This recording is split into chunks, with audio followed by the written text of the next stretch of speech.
தந்தை பெரியார் அவருடைய பிறந்த நாளை, அறிஞர் அண்ணா அவருடைய பிறந்த நாளை தமிழ்நாடு முழுக்க பல ஆண்டுகளாக நாம் கொண்டாடி கொண்டே இருக்கிறோம்.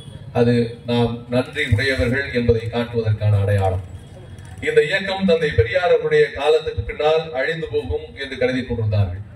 திராவிட முன்னேற்ற கழகம் அறிஞர் அண்ணா அவருடைய காலத்துக்கு பின்னால் சிதறுண்டு போகும் என்று கனவு கண்டு கொண்டிருந்தார்கள்.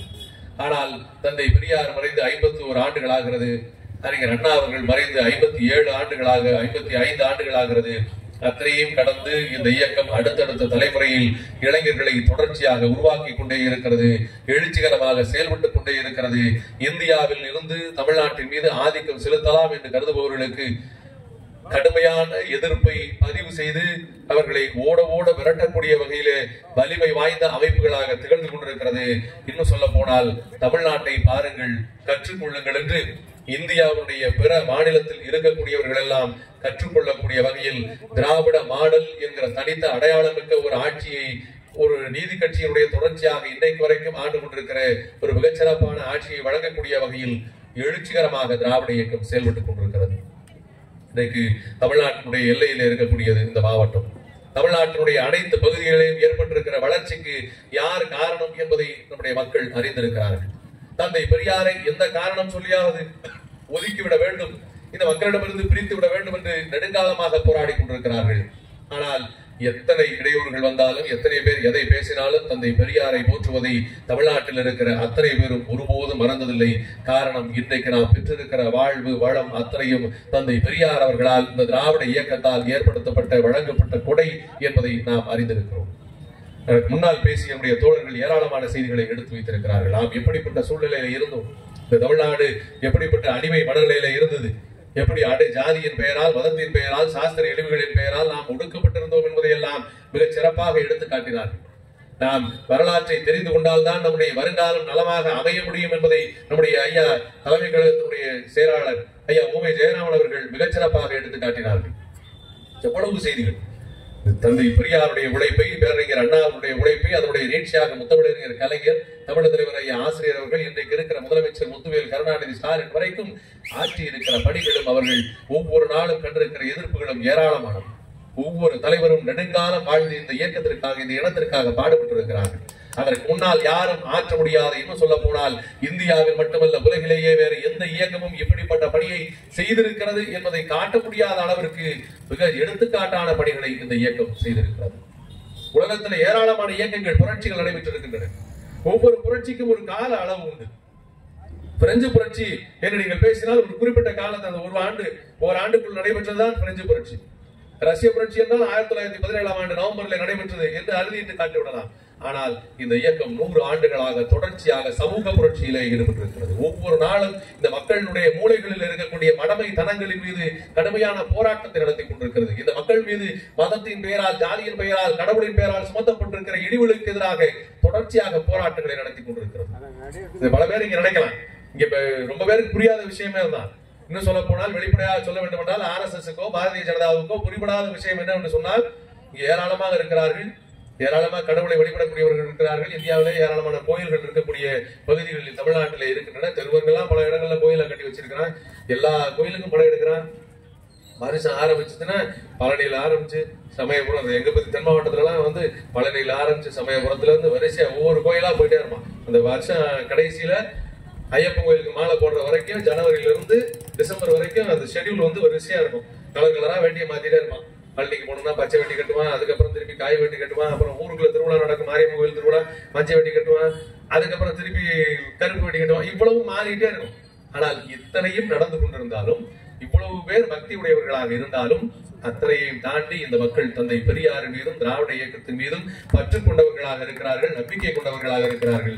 தோழர் மாரி கண்ணன் தொடக்கத்திலே சொன்னாரு, அவர் பேசுகிற போது ஒரு அருமையான பாயிண்ட் சொன்னார். என்னன்னா, இவை அனைத்துக்கும் காரணம் இத்தனை கோயில்களுக்கும் போய் எனக்கு பிடிக்கிறது என்றால் நான் வழிபட முடியும் என்கிற உரிமையை பெற்றுக் கொடுத்த இயக்கம் இந்த இயக்கம்.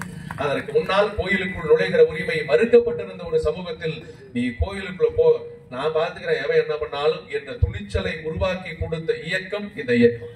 எங்களுக்கு கடவுள் நம்பிக்கை இல்லாமல் இருக்கலாம். நாங்க என்னைக்கு கோயிலுக்கு போகணும் கவலைப்பட போறதே கிடையாது. எங்களுக்கு உள்ள போனா என்ன இருக்கும்னு தெரியும். அதனால எங்களுக்கு அதுல ஒண்ணு என்ன இருக்கும்னு தெரியும், எது இல்லைன்னு தெரியும். அதனால எங்களுக்கு எந்த அக்கறையும் கிடையாது, கவலையும் கிடையாது. ஆனா கடவுள் நம்பிக்கை உள்ளவர்கள், இந்த மதத்தின் மீது பற்று கொண்டவர்கள் அவர்களே அந்த சமூகத்தில் உள்ள நுழையக்கூடாது என்று தடுத்து வைத்துக் கொண்டிருந்தார்கள்.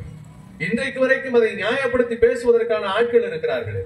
நாம் என்ன சாப்பிடலாம் என்ன சாப்பிடக்கூடாது என்பதை கூட நிர்ணயிப்பதற்கும் நான் சாப்பிடுவது எது உயர்வு எது தீட்டு எது புனிதம் என்று சொல்லிக் கொண்டிருக்கிறார்கள். அன்றாட செய்திகளை பார்த்துக் கொண்டிருக்கிறோம். 3-4 நாட்கள் உங்களுக்கே தெரியும். தோழர் இடையில சுட்டி காட்டினார், நம்முடைய சிபிஎம் தோழர் சொன்னாரு, லட்டை வச்சு ஓட்டிட்டு இருக்காங்க அப்படின்னு. 4 நாட்களாக ஒரு பிரச்சனை ஓடிக்கொண்டே இருக்கிறது. லட்டுல மாட்டு கொழுப்பு மீன் என்ன கலந்துருச்சு என்பது அவன் பிரச்சனை. நம்மை பொறுத்தவரை ஒரு உணவை விரும்பாதவரை அவர் மீது இன்னொரு உணவை திணிப்பதில் நமக்கு உடன்பாடு கிடையாது. எனக்கு இந்த உணவு பிடிக்கல, எனக்கு பாகக்காய் பிடிக்கலன்னு சொன்னா அவருக்கு வலுக்க டைமா வச்சு பாகக்காயை திணிக்க கூடாது. அதான் நியாயமானது. அதில் நம்ம எப்போதும் உறுதியாக இருக்கிறோம். எனக்கு புலால் உணவு வேண்டாம், நான் நான்வெஜ் சாப்பிட போறது இல்லை என்று யாராவது சொன்னால் நமக்கு கொண்டு மறுப்பு கிடையாது. அவருக்கு போய் ஊட்டி அவர் சாப்பிட்டே ஆனோம் நமக்கு அக்கறை கிடையாது. ஆனா நீங்க நல்லா யோசிச்சு பாருங்க, திருப்பதி கோயில்ல லட்டு உருட்டுறது கருப்பு சட்டைக்காரனா கம்யூனிஸ்டா? லட்டு உருட்டுறது யார் உருட்டணும்னு ஒரு அறிவிப்பு கொடுத்திருக்கான். லட்டு உருட்டுகிற பணிக்கு வேலைக்கு ஆள் எடுக்கிற போது 3 ஆண்டுகளுக்கு குறையாமல் அனுபவம் இருக்க வேண்டும். எதுல? லட்டு உருட்டுறது. பெரிய கஷ்டமான விஷயம். என்ன அதையும் தாண்டி என்ன மிக முக்கியமா இருக்கணும்னா அவர்கள் ஸ்ரீ வைஷ்ணவ பிராமணர்களாக இருக்க வேண்டும். லட்டு உருட்டுறதுல நமக்கு எந்த வேலையும் கிடையாது. நீங்களோ நானோ கடவுள் நம்பிக்கை இருக்கோ இல்லையோ உங்களுக்கு எனக்கு எந்த வேலையும் கிடையாது. லட்டு உருட்டுறதெல்லாம் அவா. ஆனா பிரச்சனை வந்த உடனே இன்னைக்கு எவ்வளவு திசை திருப்புறான் பாருங்க. அதை வைத்துக் கொண்டு ஒவ்வொரு நாளும் அவர்கள் படுத்துக்கிற பாடு என்ன? அதுல என்ன இருக்கு? சொன்னாரு, மாட்டு பால் சாப்பிடுறோம், நம்மளும் சாப்பிடுவோம். பால் மோராக்குனா தயிராக்குனா நெய்யாக்குனா வெண்ணையாக்குனா நம்மளும் சாப்பிடுவோம், அவளும் சாப்பிடுவோம். ஒன்னும் பிரச்சனை இல்லை. நம்ம கூடுதலா மாட்டு கறி சாப்பிடுவோம், மாட்டு பால் சூப் சாப்பிடுவோம். இதெல்லாம் நமக்குரிய விருப்பம். நீ சாப்பிடலையா எந்த பிரச்சனையும் கிடையாது. ஆனா மாட்டு கொழுப்பு கலந்தது இப்ப பெரிய பிரச்சனை அப்படிங்கிற. இதைக்கெல்லாம் சரி பண்றதுக்கு என்ன ஒரு மெடிசன் வச்சிருக்கிறான்? மாட்டு மூத்திரத்தை கொண்டு போய் தெரியும். லட்டுல லட்டை சுத்தப்படுத்துறதுக்கு மாட்டு மூத்திரத்தை தெளிச்சா லட்டு சுத்தமாகும் என்று நம்மை நம்ப வைத்துக் கொண்டிருக்கிறானே. நீங்க யோசிச்சு பாருங்க. மாட்டு கறியை சாப்பிடலாம் என்று கருதுபவர்களை கொலை செய்யக்கூடியவர்கள். மாட்டுக்கறி சாப்பிடுகிறார் என்று சந்தேகப்பட்டு வீட்டுக்குடைய பிரிட்ஜ் வரைக்கும் போய் எடுத்து அடிச்சு அக்களுக்குன்னு ஒரு ஆளை கொலை பண்ணவன். ஆனா அவ எதை சாப்பிடலாங்கிறான்? மாட்டு சாணிய மாட்டு மூத்திரத்தை பெருமை மிகுந்தது என்று சொல்லுகிறான். பஞ்சகவியம் ஒண்ணு கலக்கிறான்ல. இந்த பஞ்சகவியத்தில் என்ன இருக்கு? நம்ம எல்லாமே பல சமயம் வாங்கி மடக்கு குடிச்சிருப்போம்ல. இந்த பஞ்சகவியத்தில் என்ன இருக்கு? பால் இருக்கும், வெண்ணெய் இருக்கும், தயிர் இருக்கும், மாட்டுக்கு மூத்திரம் இருக்கும், மாட்டு சாணி இருக்கும். அதை கலக்கி கொடுத்து துறைத்துல ஒரு கவிதையை சொல்லுவார். இந்த பஞ்சகவியங்கிறது தமிழனுடைய முட்டாள்தனத்தை அளக்கிற தெர்மாமீட்டர். தந்தை பெரியார் சொன்னதை எடுத்துக்காட்டாரு. என்ன தெர்மாமீட்டர்னா, பாப்பா குடுக்குறான் பாருங்க, தீர்த்தம்னு சொல்லி பஞ்சகவியம் நினைச்சு குடுக்குறான் பாருங்க. அந்த பஞ்சகவியத்தை கொடுக்கும் போது முகம் சுளிக்காம வாங்கி குடிக்கிறானான்னு பாப்பானா. முகம் சுளிக்காம வாங்கி முடக்குன்னு குடிச்சிட்டு மிச்சம் இருந்துச்சுன்னா அந்த கையில எண்ணெய் மிச்சம் இருந்துச்சுன்னா கை காலில் தேய்ப்போம் பாருங்க. அதனால அந்த மாட்டு மூத்திரத்தை வாங்கி குடிச்சுட்டு தலையில 2 தேய்ச்சிக்கும். தேய்ச்சி இவ்வளவு தூரம் செஞ்சுட்டாங்கன்னா பரவாயில்ல, இந்த பயில இன்னொரு 100 வருஷம் முட்டை அடிக்கலாம் என்று பார்ப்பனர்கள் தன்னம்பிக்கையோடு இருப்பார்கள். அதுக்கு அவன் வச்சிருக்கிற அளவுகோல் தான் பஞ்சகவியம். இப்ப நான் போய் பஞ்சகவியம் குடிக்க போறது இல்லை. ஆனா யோசிச்சு பாருங்க, எவ்வளவு இடங்கள்ல அவன் கரெக்டா அதை எடுத்து வந்திருக்கிறான். நம்ம தந்தை பெரியாருடைய பிறந்த நாளை, அறிஞர் அண்ணாவுடைய பிறந்த நாளை கொண்டாடுறோம், நிறைவு நாள்கள்ல பிரச்சாரம் பண்றோம், கூட்டம் நடத்துறோம். ஆனா இது நம்முடைய தலைவர்களுக்கு பண்றோம். நம்முடைய அப்பா அம்மா யாராவது இறந்தாங்க, மூத்தவங்க இறந்தாங்கன்னா நம்ம கூட மறந்துடுவோம். யாரு மறக்காம இருப்பா? யாரு மறக்காம இருப்பா? கரெக்டா ஐயர்வாள் தான் மறக்காம இருப்பாரு. அவர்தான் வருவார். என்னன்னா அடுத்த வாரம் தோப்பனருக்கு தவசம் வருது, நிதி கொடுக்கணுமோ இல்லையோ, வந்துருங்க, கரெக்டா வச்சிருப்பாரு. அதான் ஒரு லிஸ்ட், ஒரு பெரிய கரெக்டா டேட்டா பேஸ் மெயின்டைன் பண்றது. எந்த நாள்ல யார் யாருக்குள்ள இளவு விழுந்துச்சு அப்படிங்கறத மெயின்டைன் பண்ணி. ஆனா பல நேரங்களில் கிண்டலா நம்ம தோழர்கள் சொல்லுவார்கள், எங்கேயாவது ஒரு கிராமத்துல சாவு விழுந்துச்சுன்னா அந்த ஊர்ல வெட்டியானுக்கு சந்தோஷம்னு சொல்லுவாங்க. அந்த வெட்டியான் நம்ம தோழர், நம்ம உறவுக்காரர், நம்மளோட இருக்கக்கூடியவர்.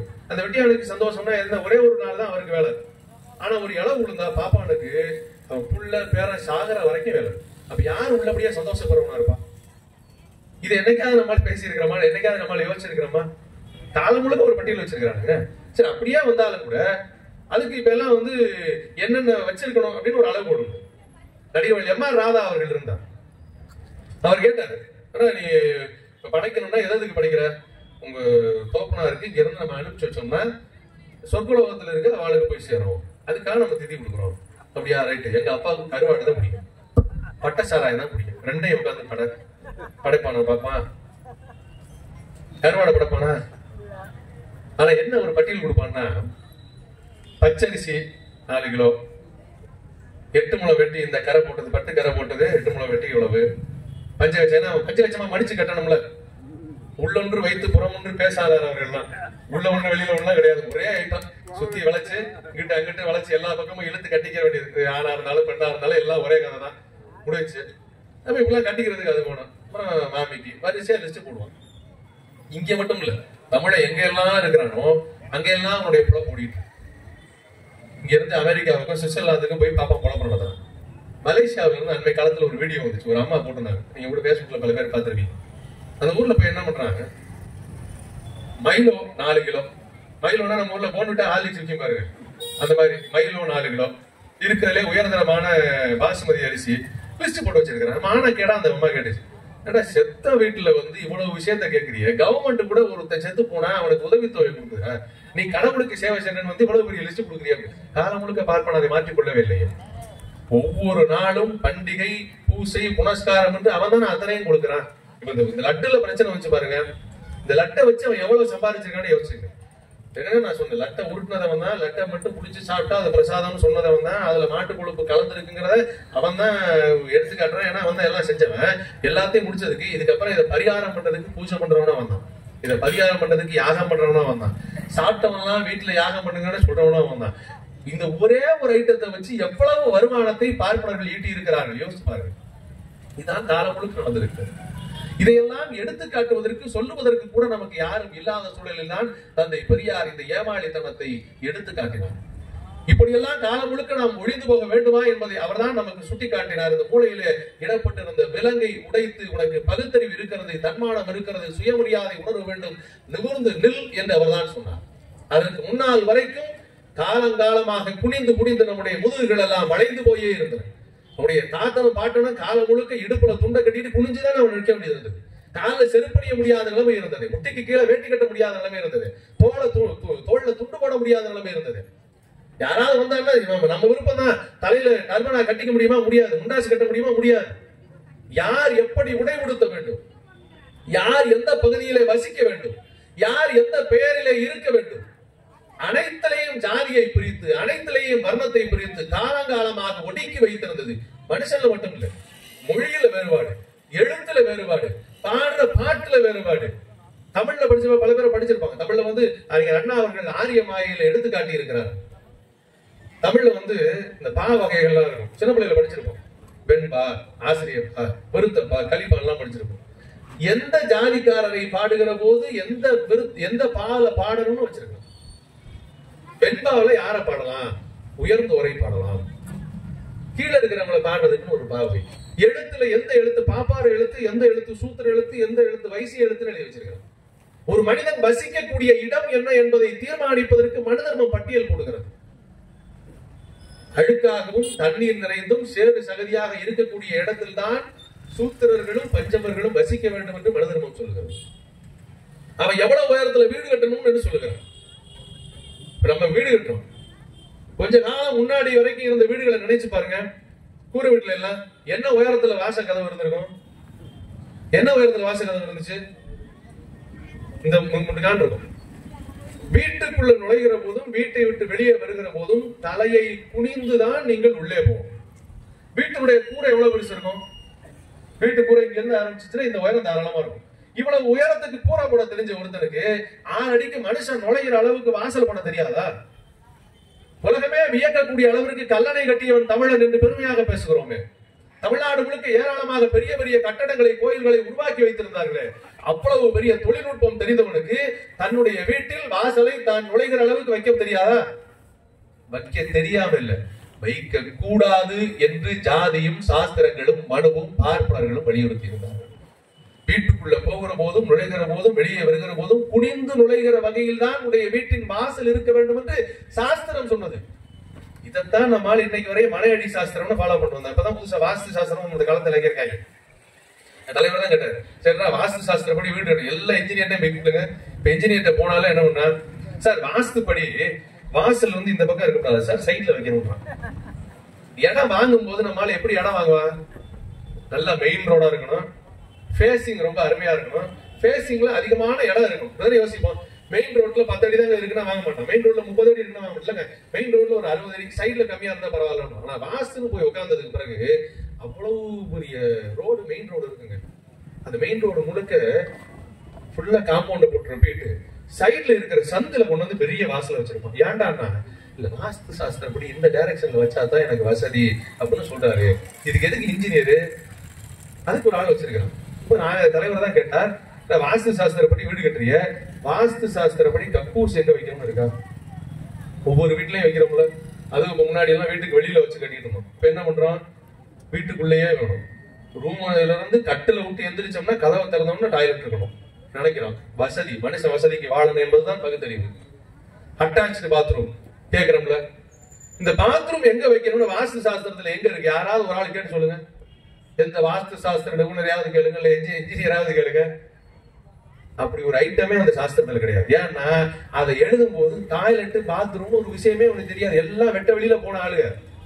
வெயில் இருக்கிற ஊரு இங்க எல்லாம் வந்து அன்றைக்கு டாய்லெட், எடுப்பு கக்கூசு, அல்ற கக்கூசு எல்லாம் வெள்ளக்காரன் வந்ததுக்கு பிறகுதான். நமக்கு எல்லாம் வெளியில தான். கொள்ளைக்கு போறதுதான் நம்ம சூழல் இருக்கு. பேரு என்னங்க, அதுக்கு பேர் என்னங்க, கொள்ளைக்கு போயிட்டு வர்றேன் அதான பொருள், அதான சொல்ல. ஆனா இருந்தாலும் பெண்ணா இருந்தாலும் அதான் நிலைமை. அப்ப இவ்வளவு மோசமாக, இவ்வளவு அறிதல் இல்லாமல், புரிதல் இல்லாமல், எது ஒண்ணுமே இல்லாம கடைசி வரைக்கும் இன்னைக்கு வாஸ்து சாஸ்திரம் நம்பிட்டு வாசலை கொண்டாந்து சந்தில வச்சுட்டு இருக்கிற அளவுக்கு நம்மை மூடத்தனத்திலே ஆட்படுத்தி கொண்டிருக்கிறார்கள் என்றால் இதற்கு எதிரான கேள்வியை இந்த இயக்கம் தான் எழுப்பியது தோழர்களே. இந்தியாவில் வேற எந்த மாநிலத்திலும் இப்படிப்பட்ட வளர்ச்சியை, பகுத்தறிவை அவர்களால் சிந்தித்து பார்க்க கூட முடியவில்லை. இப்பயும் கூட மாநிலம் தெரியும், இந்தியாவிலேயே அதிகமான கல்வி வளர்ச்சியை பெற்றிருப்பது தமிழ்நாடு.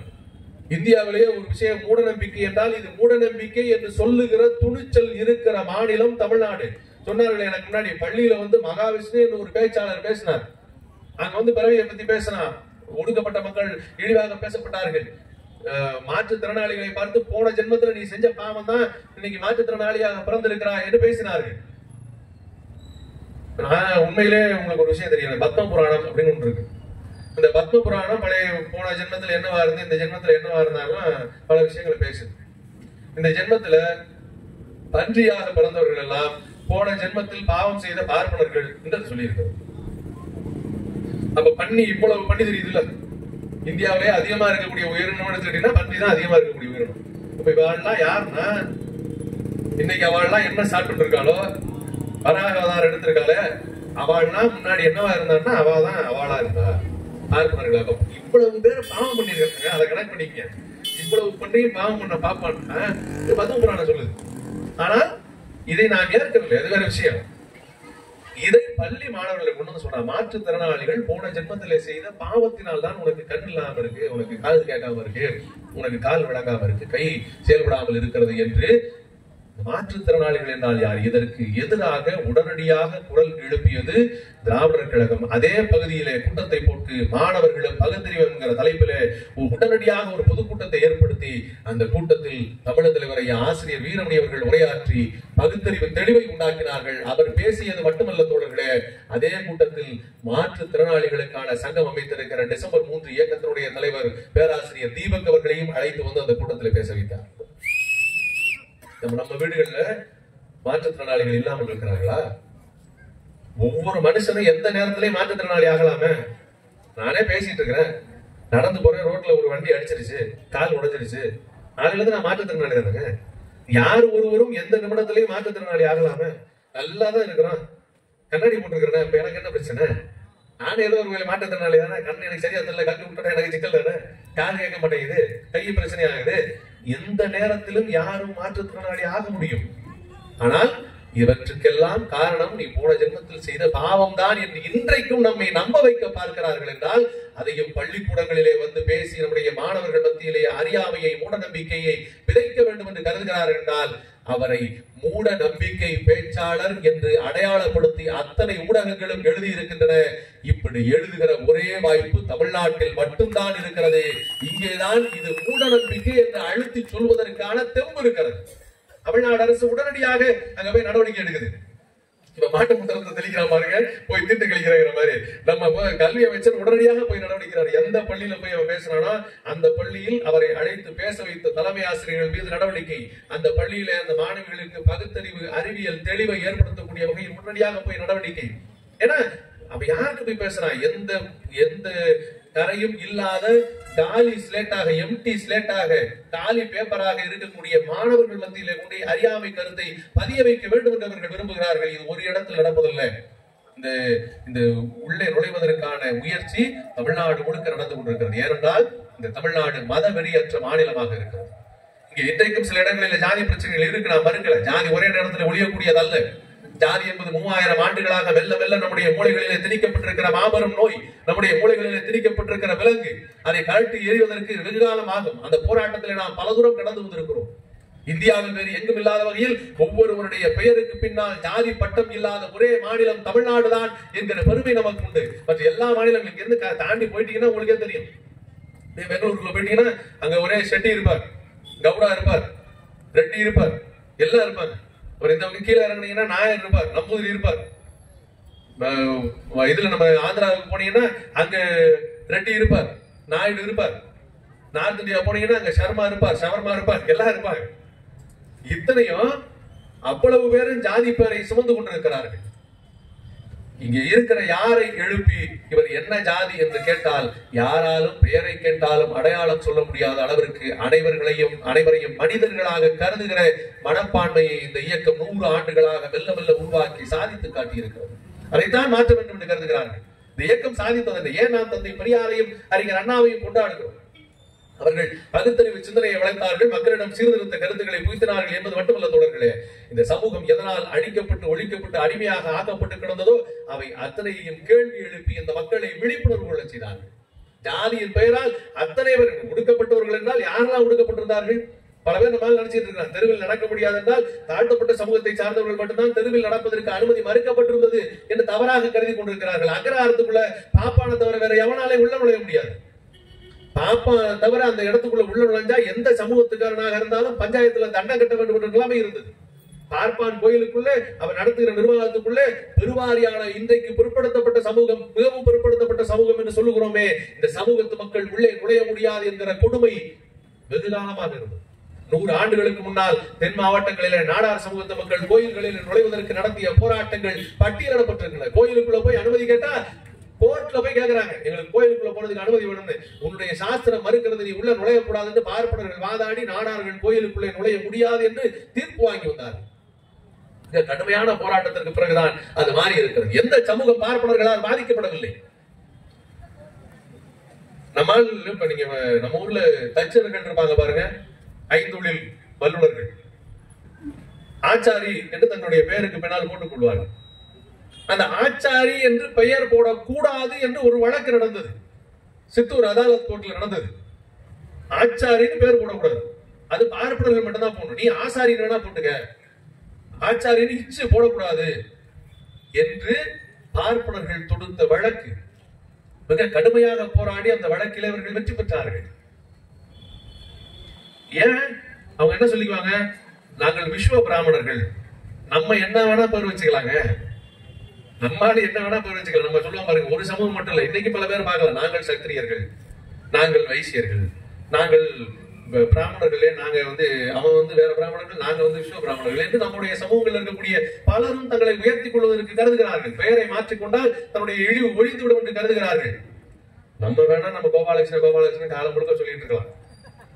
அவனை பொறுத்த வரைக்கும் நம்ம சப்பாடிதான், அவன் டேலாக் தான்.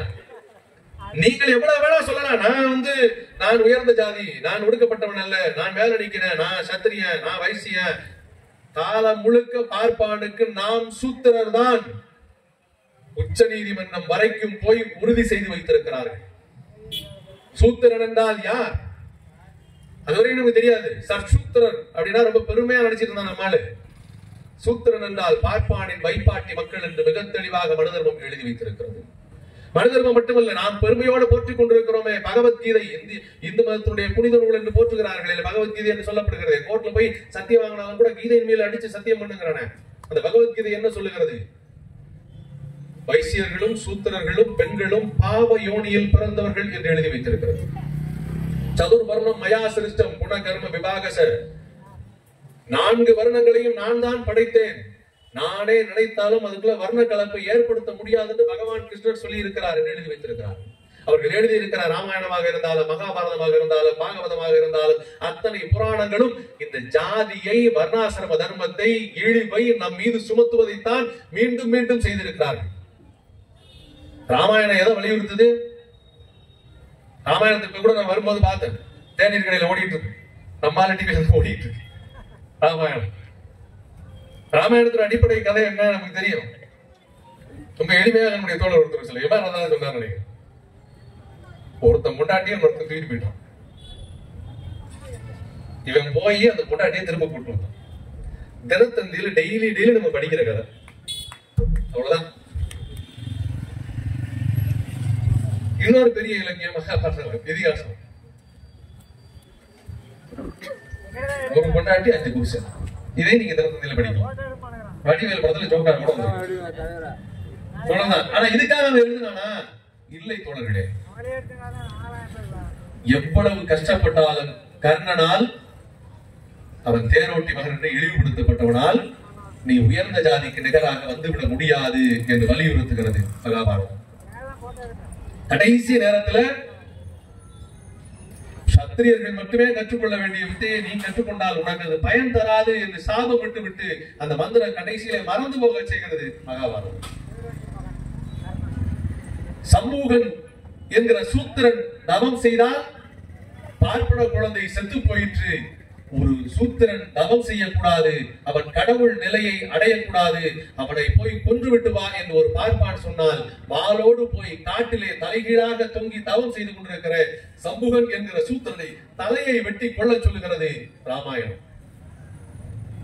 ஏகலைவன் வில்வித்தையை கற்றுக்கொண்டால் அவன் சத்திரியர்களுக்கு இவன் கற்றுக் கொடுத்தாலும் துரோணாச்சாரியார் கற்றுக் கொடுத்த ஆட்களுக்கு நிகராக, அர்ஜுனனுக்கு நிகராக வந்துவிடக் கூடாது என்பதற்காக ஒரு வேடர் குலத்தில் பிறந்தவன். அவனுக்கு இயல்பாகவே தெரியும் ஒரு மீன் குஞ்சுக்கு நீந்த கற்றுக் கொடுக்க வேண்டுமா என்பதை போல வேடர் குலத்திலே பிறந்த ஏகலைவனுக்கு அவன் வில் எடுத்தானாலே புரிவை செய்கிற பண்பு உண்டு.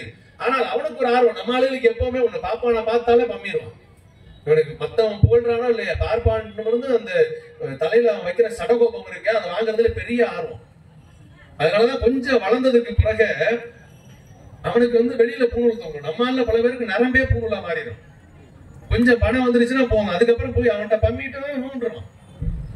அப்படி அன்னைக்கு ஏகலைவனுக்கு துரோணாச்சாரியார் பெரிய ஆசிரியராச்சே, அவரிடமிருந்து நான் கற்றுக்கொள்ள வேண்டும், அவர் கற்றுக் கொடுக்கிற வித்தைகளை பார்த்து தெளிய வேண்டும் என்று ஒரு ஓரத்துல நின்று ஒளிஞ்சு நின்று அவன் கற்றுக் கொடுத்ததை கற்றுக்கொண்ட ஏகலைவனை, உங்களுக்கு அந்த கதை நினைவு இருக்கு, சும்மா சுருக்கமா அதை சொல்றேன், ரொம்ப விரிவாலாம் உட்கார்ந்து பேசுறதுக்கு கதா காலேஜ் நடத்துல நம்ம ஒரு போட்டி வைக்கிறார் துரோணாச்சாரியார் தன்னுடைய மாணவர்களுக்கு எல்லாம். சரியாக குறிவார்த்து நீ அதை எய்யணும். போட்டி நடக்கிறது. எல்லாம் முடிந்ததற்கு பிறகு பார்க்கிறார்கள், இவர்கள் எய்த அம்பு அங்க போய் தைக்கல, வேற ஒரு அம்பு தைத்து சத்து கிடக்கிறது. இப்ப யார் என்று பார்க்கிற போது அங்க ஏகலைவன் வந்து சேர்க்கிறான்.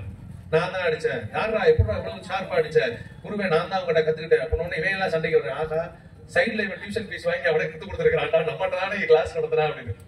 துரோணாச்சாரியார் பதறி போகிறார். நான் உனக்கு கற்றுக் கொடுக்கவே இல்லையே, என்னிடம் வந்து கற்றுக்கொண்டா எப்படி போய் சொல்ல? இல்ல நீங்க சொல்லிக் கொடுக்கிற போது நான் ஓரத்துல இருந்து பார்த்திருக்கிறேன், ஒளிந்து குறைந்து பார்த்திருக்கிறேன், அவ்வளவு நுணுக்கங்களை நீங்கள் கற்றுக் கொடுத்தீர்கள். அப்படியா? குருதட்சணை கொடுக்காம நீ கத்துக்கிறது தப்பு இல்லையா தம்பி?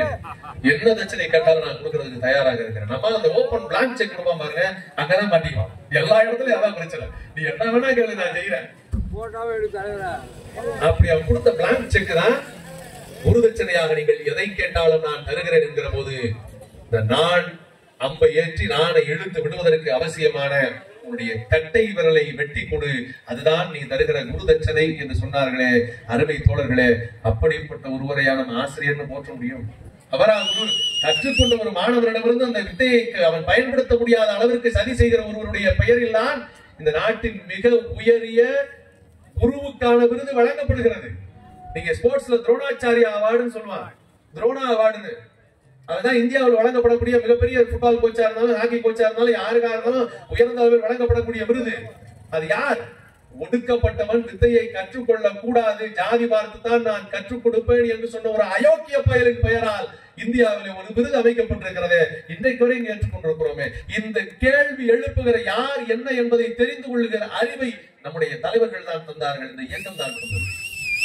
இதையெல்லாம் வலியுறுத்துவதற்கு தான் அத்தனை புராணங்களும் இருக்கின்றன, இதிகாசங்களும் இருக்கின்றன, வேதங்கள் இருக்கின்றன.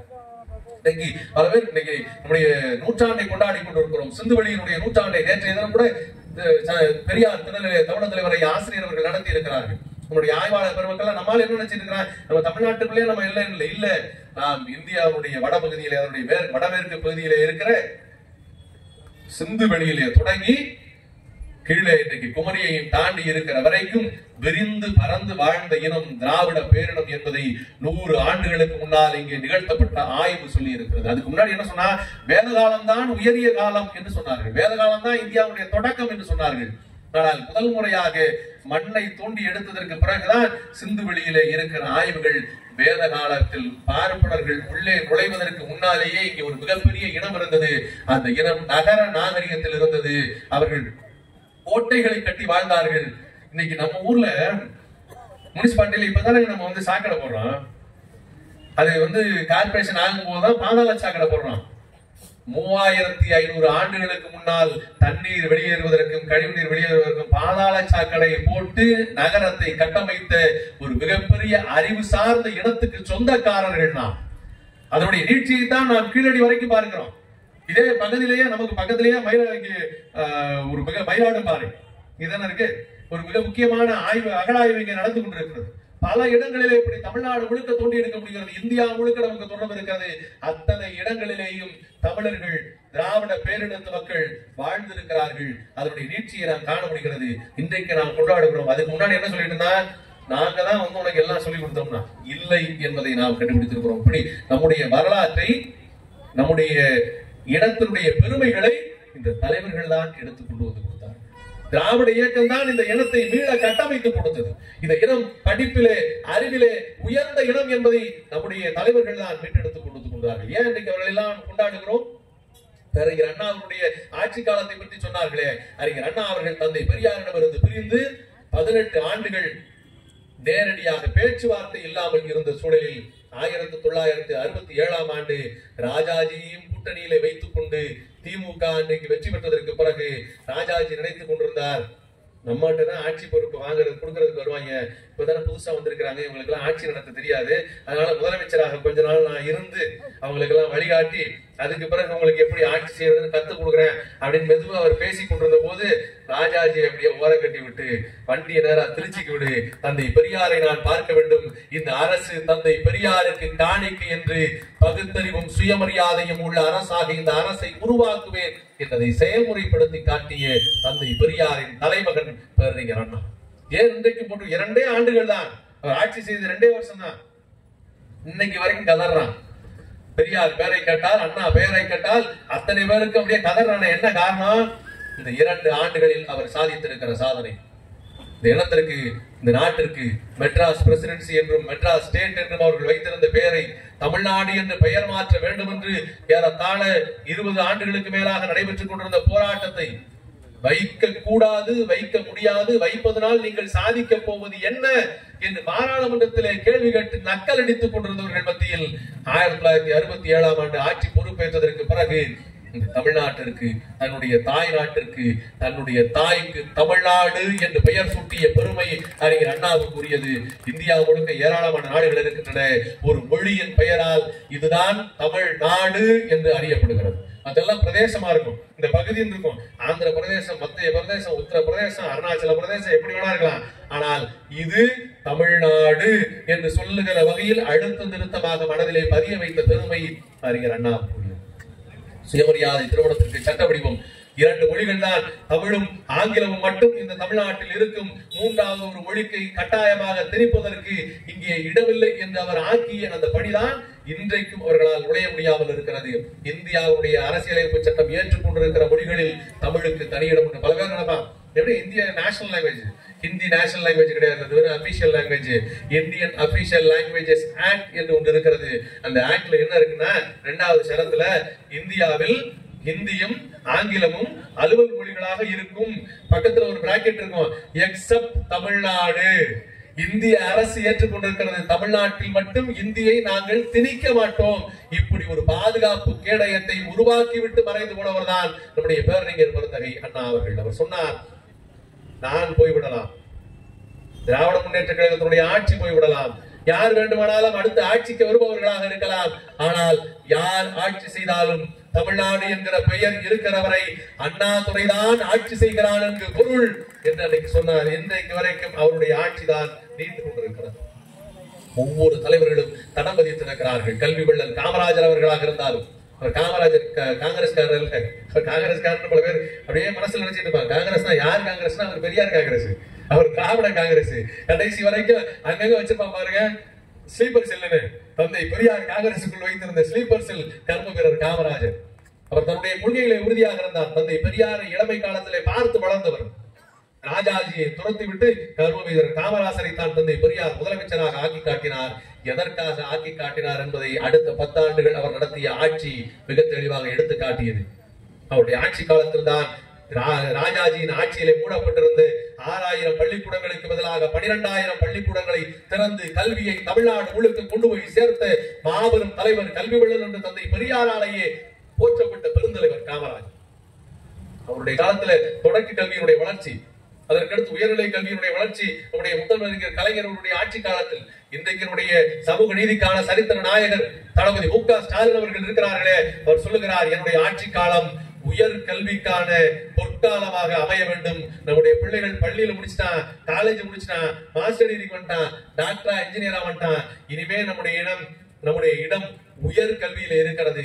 டாக்டரேட்ல பெரிய டாக்டரேட் வாங்கணும். இந்தியா முழுக்க உலக, நமக்கு இந்தியாவில் இருக்கிற எவனும் போட்டி கிடையாது. உலக நாடுகளில் இருப்பவர்கள் தான் நமக்கான போட்டி. பின்லாந்து தான் நமக்கு பள்ளி கல்விக்கான எதிரில் இருக்கக்கூடிய அரசாங்கம். அவனை பார்த்து அவனை விட மிஞ்சுறதுக்கு தான் நம்ம போராடணும். நம்ம போய் பக்கத்துல நோஞ்சான பார்த்துலாம் போராடக்கூடாது. நமக்கு போட்டி யாரு? நம்மை விட வலுவாக இருக்கக்கூடியவர்கள், நம்மை விட சிறப்பாக இருக்கக்கூடியவர்கள். தமிழ்நாட்டிற்கு போட்டி உத்தரப்பிரதேசம் அல்ல, கர்நாடகா அல்ல, தெலுங்கானா அல்ல, மத்திய பிரதேசமும் குஜராத்தோ அல்ல, பின்லாண்டும் அமெரிக்காவும் யூகேவும் தான் தமிழ்நாட்டுக்கு போட்டிகள் என்று சொல்லக்கூடிய அளவிற்கு மிகச்சிறப்பான கல்வி வளர்ச்சியை தருவதற்காக இந்த இயக்கம் போராடி கொண்டிருக்கிறது. படிக்கிற அத்தனை பேருக்கு இன்றைக்கு இந்த இயக்கம் படிக்கிற மாணவிகளுக்கு மாதந்தோறும் 1000 ரூபாய் என்று அறிவித்தார்.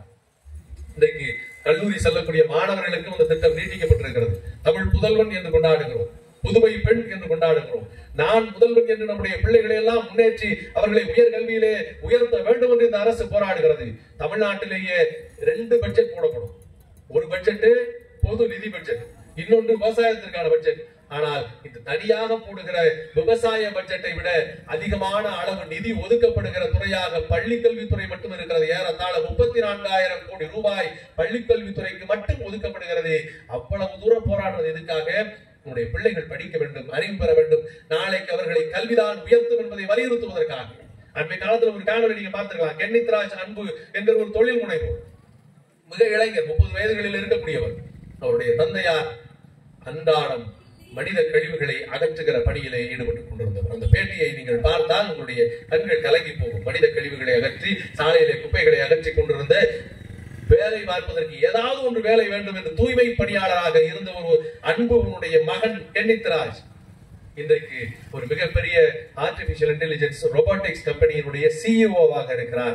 இந்த மாற்றத்தை உருவாக்கி இருக்கிற இயக்கம் தான் திராவிட இயக்கம். இந்த மாற்றத்திற்கு காரணமான தலைவர்கள் தான் தந்தை பெரியாரும், பேரறிஞர் அண்ணாவும், முத்தமிழறிஞர் கலைஞரும், தமிழர் தலைவர் ஆசிரியர் அவர்களும். இவர்கள் ஆட்சி இருக்கிற பணிகளை எல்லாம் நடந்திருக்காவிட்டால் இன்றைக்கு நான் பெற்றிருக்கிற மாற்றங்களை பெற்றிருக்க முடியாது. அவர் சொல்லுகிறார், பள்ளிக்கூடத்தில் படிக்கிற போது பசிக்கிற எனக்கு ஒருவேளையாவது உணவு கிடைக்கட்டுமே என்று என்னை கொண்டே பள்ளிக்கூடத்தில் சேர்ந்தார்கள். சத்துணவை உண்டு வளர்ந்தவன் நான். அரசு கொடுத்த சீருடைகளை போட்டுக் கொண்டு தெரிந்தவன் நான். அரசு வழங்கிய காலணிகளை அணிந்திருக்கிறேன். அவர்கள் வழங்கிய நோட்டு புத்தகங்களை வாங்கி படித்திருக்கிறேன். அரசு வழங்கிய ஜெமிட்ரி பாக்ஸ், பென்சில் எல்லாமே கொடுக்குறாங்க. அரசு எதுக்காக கொடுக்குது? ஒரு அரசு ஒரு பள்ளி கல்வியில படிக்க வேண்டும் என்பதற்காக தமிழ்நாடு அரசு நீங்க முதலாக மதிய உணவு திட்டத்தை சென்னை மாநகராட்சியில் சர்பிட்டி தியாகராயர் என்கிற நீதி கட்சியை நிறுவிய திராவிட இயக்கத்தினுடைய முன்னோடி மூத்த தலைவர் அவர்தான் முதல்ல கொண்டு வந்தார். ஏன் பள்ளியில மாணவர்கள் படிக்கல? இல்ல அவங்க எல்லாம் படிக்கிறதுக்கு முடியல, அவங்க எல்லாம் வேலைக்கு போக வேண்டியதா இருக்கு, வீட்டுல வறுமையா இருக்கு, அந்த பிரச்சனைக்கு நம்ம சாப்பாடு போட்டா என்ன இந்த முதலில் சிந்தித்தவர் அவர் தான். அதுக்கு முன்னாடி நம்ம ராஜாக்கள் இருந்திருக்கிறான், அவனும் சாப்பாடு எல்லாம் போட்டிருக்கிறான். சும்மா எல்லாம் சாப்பாடு போடல, நல்லா நெய் ஊத்தி ஊத்தி சாப்பாடு போட்டிருக்கிறான். யாருக்கு போட்டிருக்கிறான்னா பாப்பானுக்கா பார்த்து போட்டிருக்கிறான். ராஜராஜ சோழனாக இருந்தாலும் சரி, அதற்கு பிறகு வந்து அத்தனை சோழர்கள் பாண்டியர்கள் எவனா இருந்தாலும் சரி, எல்லா பேரும் கோயிலை கட்டி பெரிய பெரிய வேலி நிலங்களை கொடுத்து இந்த வேலி நிலங்களில் இருந்து வருகிற வருமானத்தில் பார்ப்பனர்கள் மட்டும் வேதம் படிப்பதற்கான வேத பாடசாலைகளை கட்டினார்கள். நம்முடைய பிள்ளைகள் எல்லாம் அந்த வேலியில போய் வேலை பார்க்கணும். வேலி நிலங்கள்ல ஆயிரக்கணக்கான வேலி நிலங்கள் இருக்கும், அங்க போய் வேலை பார்க்கணும். அதனுடைய விளைச்சல்களை இவன் வந்து நெய் ஊத்தி சாப்பிடுவான். அப்படிதான் இருந்துச்சு ராஜாக்கள் காலம் வரைக்கும். முதல் முறையாக ஒடுக்கப்பட்ட மக்கள், பிற்படுத்தப்பட்ட மக்கள், ஏழை தொழிலாளிகளுடைய மக்கள் பள்ளிகளிலே படிக்க வேண்டும் என்பதற்காக மதிய உணவை கொண்டு வந்து அதை செயல்படுத்தியவர் சர்பிட்டி தியாகராயர் சென்னையில இருக்கிற 1000 விளக்கு தொகுதியில இருக்கக்கூடிய பள்ளிக்கூடத்தில் நடைமுறைப்படுத்தினார். அதற்கு பிறகு வீசாகிப்பேட்டை ராயப்பேட்டையில் இருக்கக்கூடிய பள்ளியில கொண்டு வந்து நடைமுறைப்படுத்தினார். வெள்ளக்காரருக்கு பணம் இருக்காதுங்களே என்று சொன்ன போதும் கூட நாங்கள் கொண்டு வருகிறோம் என்று அவர்கள் முயற்சித்தார்கள். இந்த திட்டத்தை பற்றி கேள்விப்பட்ட கல்வி வள்ளல் காமராஜர் அவர்கள் இதை ஏன் நான் தமிழ்நாடு முழுக்க நீட்டிக்க கூடாது என்று தமிழ்நாடு முழுக்க அதை கொண்டு போய் சேர்ந்தார். வெளியில இருந்து பணத்தை பெற்றார். லோக்கல்ல இருக்கிற ஆட்கள் நீங்க நிதி கொடுங்க, அரிசி கொடுங்க, எங்க இருந்தெல்லாம் வடநாடு நீங்க உங்களுக்கே தெரியும், அமெரிக்கால இருந்து கோதுமை வந்தெல்லாம் இங்க சாப்பாடு போட்டுக்கிறாங்க. கோதுமை உப்பா தான் ஒரு காலத்துல சத்துணவு வழங்கப்பட்டிருக்கிறது. ஐயா சொல்றேன், நான் சாப்பிட்டு வளர்ந்துருக்கிறேன் என்று. கோதுமை வெள்ளக்காரன் கொடுத்த கோதுமை உப்பா, அவன் கொடுக்க கோதுமை அது மாதிரி ரவா ரவையா இருக்கும். அதுதான் அன்றைக்கு வழங்கப்பட்டிருக்கிற சத்துணவு. எப்படியாவது அந்த பிள்ளைகள் படிக்க வேண்டும். படிப்பதற்கு ரொம்ப தூரம் போக வேண்டி இருக்கிறது. அப்படியா? கஷ்டப்படாத, 5 கிலோமீட்டர் கூட ஒரு பள்ளிக்கூடம் கட்டி தரேன், படி. ஐயா 5 கிலோமீட்டர் போறதுக்கு கஷ்டமா இருக்கு. கலைஞர் பார்த்தார், உனக்கு இலவசமா பஸ் பாஸ் தரேன், போய் படி. எங்க ஊர் பக்கம் பேருந்து வராதுங்களே, காலைல ஒண்ணு சாயந்தரம் ஒண்ணு வரும், ரொம்ப கஷ்டங்களே. அப்படியா? சரி, ரொம்ப தூரம் நடக்க வேண்டியது, காலெல்லாம் தேஞ்சு போச்சு, செருப்பு தரேன், படி. ஐயா ட்ரெஸ் எல்லாம் கிழிஞ்சு போச்சு, போஸ்ட் பாக்ஸ் கிண்டல் பண்றாங்க, சீருடை தருகிறேன், படி. புத்தக நோட்டு வாங்குறது காசு இல்லையே, கவர்மெண்ட் உனக்கு தரும், படி. ஜாமெட்ரி பாக்ஸ் வாங்கணுங்கிற, நடராஜ் காஸ்ட்லியா இருக்கு, நான் தர்றேன், படி. இப்படி ஒரு அரசாங்கம் இருக்குமா? சைக்கிள், கம்ப்யூட்டர், நோ ஐபேடு, செல்போன்ல போறதுக்கு சிம் கார்டு ரீசார்ஜ் பண்றதுக்கான காசு, இத்தனையும் கொடுத்து இந்த இனத்தினுடைய அத்தனை பேரும் படிக்க வேண்டும் என்று ஒரு அரசு போராடி இருக்கிற காரணத்தால் தான் இன்றைக்கு நம்முடைய பிள்ளைகள் எல்லாம் அமெரிக்காவிலே, ஐரோப்பாவிலே, ஆஸ்திரேலியாவிலே உயர்ந்த பணியிடங்களிலே இருக்கிறார்கள். அருமை தோழர்களே, போன நூற்றாண்டுல இதே மாதிரி நம்மால வெளிநாடு போயிருக்கிறான். எங்க தாத்தால இருந்து இங்க இருக்கிற பல பேருடைய தாத்தாக்கள் பாட்டிகள் எல்லாம் வெளிநாட்டுல போய் வேலை பார்த்திருப்பாங்க. என்ன வேலை பார்த்திருப்பாங்க? தோட்டக்கூலிகளாக இருந்திருப்பார்கள். மலேசியாவுடைய ரப்பர் தோட்டங்களிலே, ஸ்ரீலங்காவிலே தேயிலை தோட்டங்களிலே, பிஜி தீவின் கரும்பு காடுகளிலே, தென்னாப்பிரிக்காவின் சுரங்கங்களிலே கூலிகளாக ஒரு கப்பலிலே ஆடு மாடுகளை போல அடைக்கப்பட்ட தாத்தனும் பாட்டனும் அங்கே போய் வேலை பார்த்து மாடாக உழைத்து ஓய்வின்றி விளைச்சலின்றி உயிரை இழைந்து மாய்த்து அவர் வேலை பார்த்துக் கொண்டிருந்தானே, அப்படிப்பட்டவர்களுடைய பேர பிள்ளைகள் இன்றைக்கு நம்மால் எதுல படிக்கிறான், எதுல போறான்? அமெரிக்கா போறான், ஐரோப்பா போறான், ஆஸ்திரேலியா போறான். இதுல கப்பல்லையா?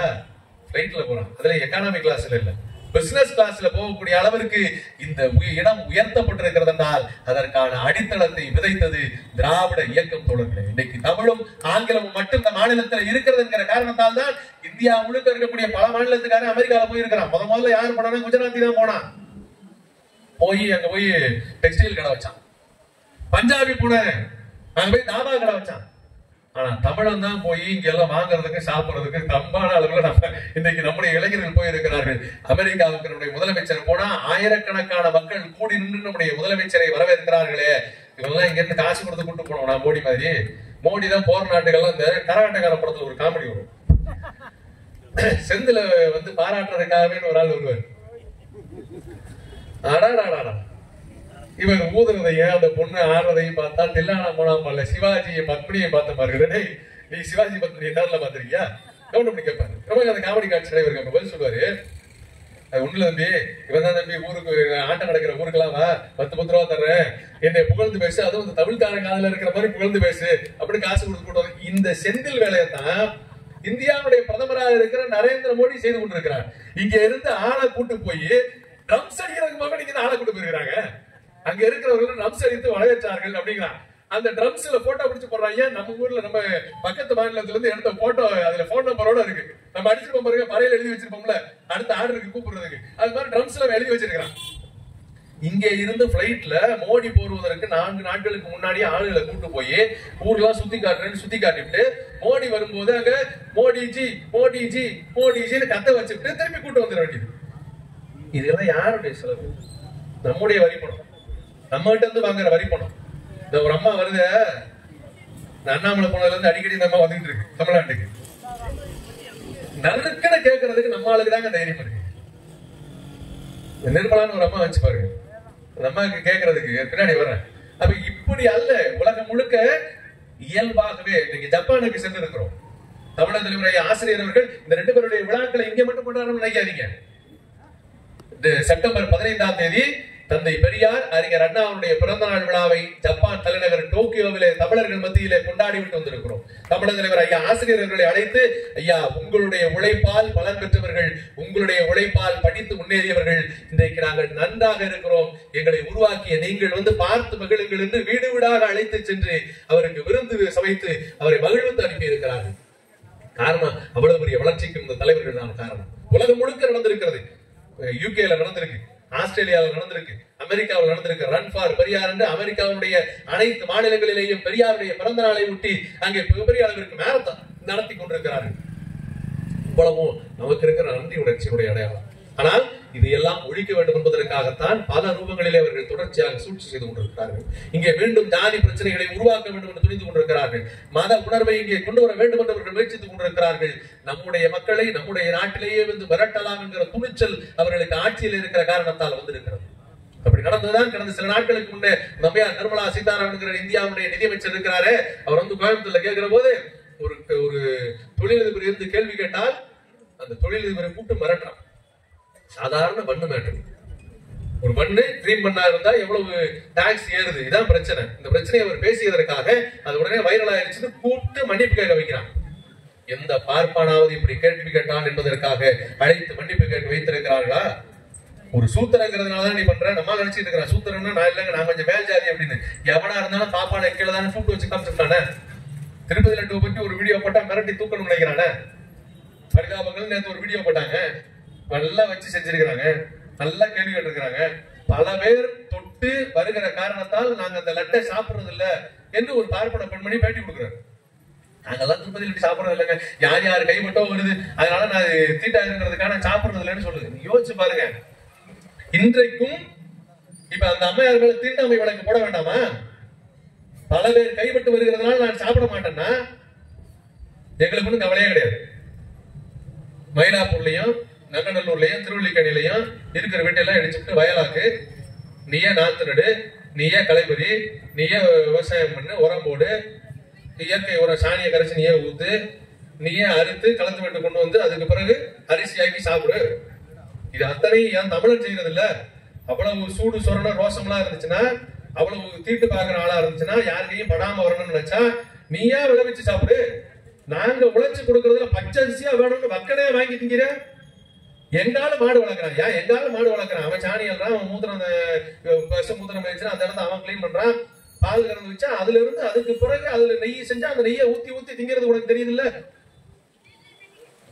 அழகாக ஒருவரையுடைய பேராசிரியர் சூவி இதனுடைய பேச்சில் சொல்லியிருப்பார், ஒருவன் தன்னுடைய ஜாதிக்காரனே பருத்தி விதைத்து பருத்தியிலிருந்து நூலாக்கி நூலை நெஞ்சு துணியாக்கி தச்சு அதைத்தான் போடுவேன்னு சொன்னா காலம் முழுக்க அவன் அம்மனமா தான் அலையும்.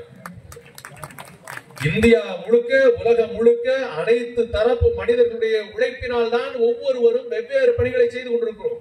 இன்னைக்கு நான் பேசிக் கொண்டிருக்கிற அந்த மைக்கை யாரு கண்டுபிடிச்சா? பிரம்மாவா, விஷ்ணுவா, சிவனா? யாரு கண்டுபிடிச்சா? இந்த லைட் யாரு கண்டுபிடிச்சா? சரஸ்வதிக்கு கம்ப்யூட்டர் தெரியுமா? எங்க தலைவர் கிட்ட சரஸ்வதி கம்ப்யூட்டர் தெரியுமா? நீ புதுசு புதுசா விநாயகருக்கு பொம்மை போடுறான், பிள்ளையார பொம்மை போடுறான்னா அப்பப்ப ஸ்டைலா போடுறான். கம்ப்யூட்டர் பிள்ளையார், ஏஐ பிள்ளையார், துப்பாக்கி பிள்ளையார், இதெல்லாம் ஏதாவது ஒரு புராணத்துல இருக்கிறான்? எந்த கடவுளுக்காவது கம்ப்யூட்டர் தெரியுமா? எந்த கடவுளுக்காவது ஏஐ என்னன்னு தெரியுமா? C++ என்ன தெரியுமா? சமஸ்கிருதம் தெரிஞ்ச பையனுக்கெல்லாம் C++ தெரியுமா?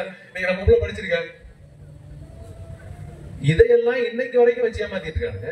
இந்த அடுத்து வந்துருங்க நமக்கு ஆயுத பூஜை, சரஸ்வதி பூஜை. இந்த ஆயுத பூஜை சரஸ்வதி பூஜை 2 இருக்குல்ல, இதுல ஆயுத பூஜை படிக்கணும். சரஸ்வதி பூஜை மட்டும்தான் ரொம்ப காலமா இருந்துச்சு.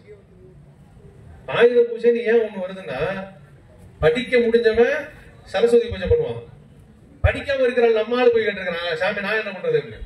அப்படியா, சரி உன் தொழிலுக்கு நான் அவனை கொண்டு வர்றேன், நீ இனிமே தொழில வருஷம் முழுக்க கொண்டாடிக்க ஆயுத பூஜைன்னு வச்சுட்டேன். நம்மால போய் அவன்கிட்ட ஐடியா கேட்டுக்கிறான். இப்படிதான் அது உருவாகி இருக்கிறது. இந்த ஆயுத பூஜையை வைத்துக் கொண்டும் சரஸ்வதி பூஜையை வைத்துக் கொண்டும் இன்றைக்கு வரைக்கும் நம்ம ஏமாளி ஆகி இருக்கிறாங்க. இந்த சரஸ்வதி பூஜை நடத்துறவனுக்கு ஆயுத பூஜை நடத்துறவங்கள ஏதாவது ஒரு பொருள் நம்மளால கண்டுபிடிச்சிருக்கிறானா? எல்லாத்துக்கும் போய் பட்டை அடிக்கிறான், கம்ப்யூட்டருக்கு பட்டை அடிக்கிறான், டிராக்டருக்கு பட்டை அடிக்கிறான். இந்த டிராக்டர்ல இருக்கிற நட்டையாவது கண்டுபிடிச்சிருக்கியா? ஒரு பாப்பாண்டு இருந்திருக்குமா? ஆனால் எது வந்தாலும் அத்தனையும் எடுத்து போட்டு இதெல்லாம் நாங்க அன்னைக்கே கண்டுபிடிச்சோம். நாங்க எப்பயும் வந்து ஹெலிகாப்டர்ல பறந்துட்டோம், நாங்க எப்பயும் விமானத்துல பறந்துட்டோம், நாங்க எப்பயும் மண்டையை மாத்தி வச்சு ஆபரேஷன் பண்ணிட்டோம், பிளாஸ்டிக் சர்ஜரி பண்ணிட்டோம்.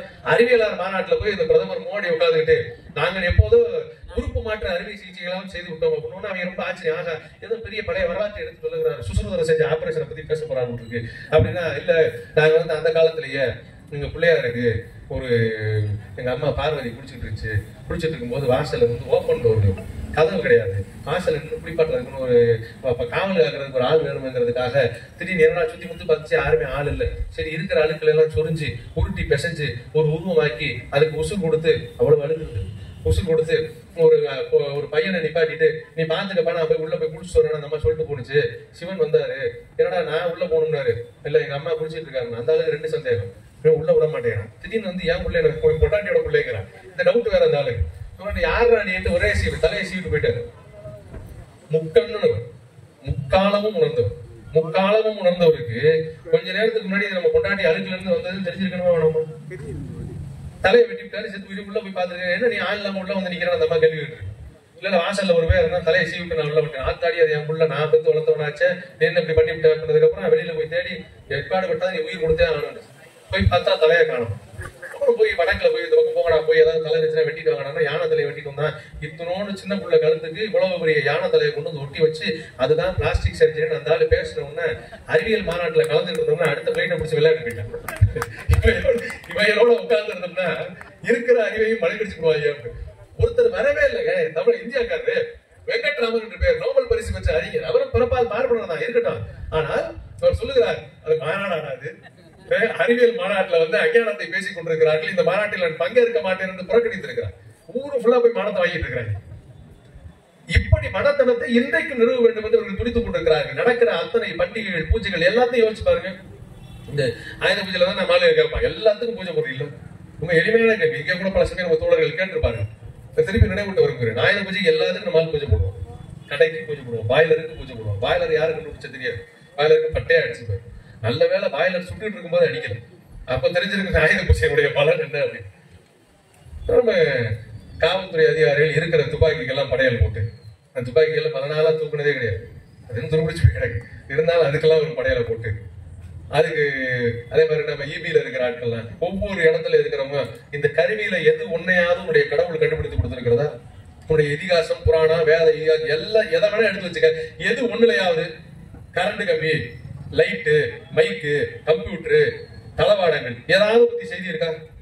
வீரவேல் வெற்றிவேல் வேலை தானே தூக்கிட்டு போயிருந்த ஒரு குண்டை வச்சு ஒட்டுமொத்தமா காலி விட்டு போயிட்டாங்க. இது என்னைக்காவது நம்முடைய அறிவிக்கப்பட்டிருக்கிறதா? இதையெல்லாம் செய்ய தெரியாது.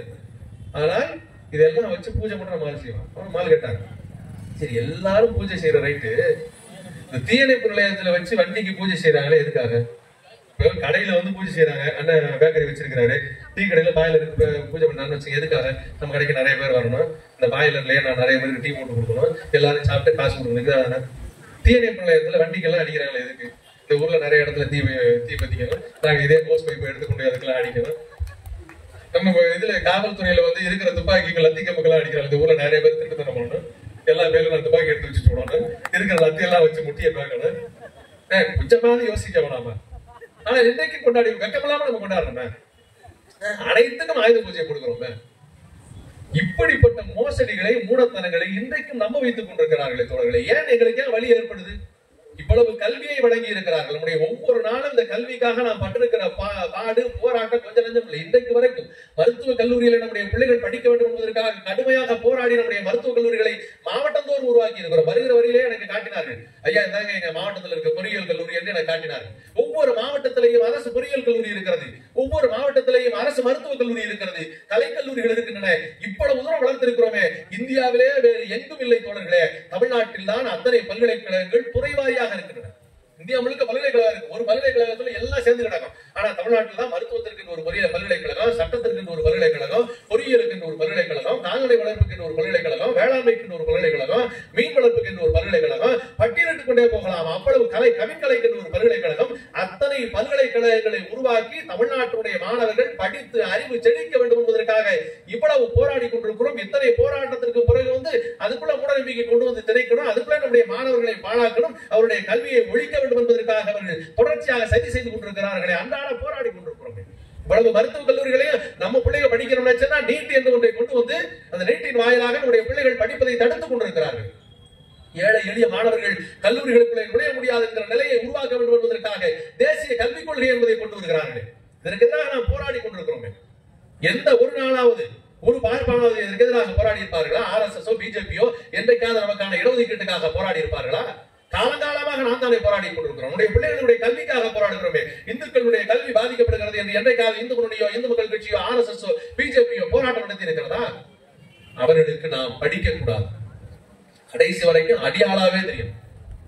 அந்த லட்டுல பிரச்சனை பாருங்க, 6 மணிக்கு விளக்கேற்றுங்க, எல்லாரும் நமோ நாராயணா சொல்லுங்க, எல்லாரும் போய் ஆஞ்சநேயர் கோயிலுக்கு புதுசு புதுசா அதுக்கு பிராயச்சித்தம் கண்டுபிடிக்கிறாங்க. ஒரு பிரச்சனை வந்துச்சுன்னா அதை வச்சு எவ்வளவு மூடத்தனங்களை வளர்ப்பதற்கு இவர்கள் முயற்சித்துக் கொண்டிருக்கிறார்கள்.